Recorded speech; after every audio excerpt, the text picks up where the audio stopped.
അതിർത്തി ഗ്രാമങ്ങളിൽ നാടിനെ കാക്കുന്ന ജവാന്മാർക്ക് ആവേശം പകർന്ന മോഹൻലാലിന്റെ സന്ദർശനം.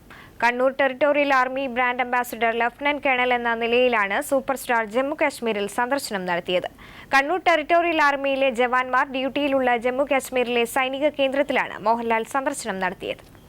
സിനിമാ ഷൂട്ടിങ്ങിനായി പലതവണ കശ്മീരിലെത്തിയിട്ടുള്ള നടൻ മോഹൻലാൽ ഇത്തവണ എത്തിയത് സൈനിക ഓഫീസറുടെ ഔദ്യോഗിക പരിവേഷത്തിലാണ്. സംവിധായകൻ മേജർ രവി, സന്തത സഹചാരി സനൽകുമാർ എന്നിവർക്കൊപ്പം 5 ദിവസത്തെ സന്ദർശനത്തിനെത്തിയ മോഹൻലാലിനെ commanding officer lieutenant colonel BS ബാലിയുടെ നേതൃത്വത്തിൽ സൈനികർ സ്വീകരിച്ചു. തുടർന്ന് കണ്ണൂർ ടെറിട്ടോറിയൽ ആർമിയിലെ ജവാന്മാർ ജോലി ചെയ്യുന്ന സൈനിക കേന്ദ്രങ്ങൾ മോഹൻലാൽ സന്ദർശിച്ചു.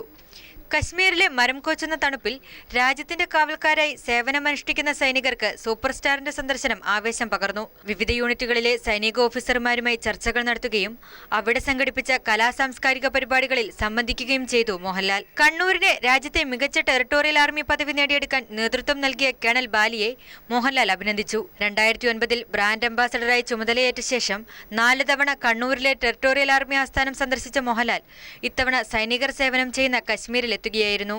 News bureau, Kasaragod.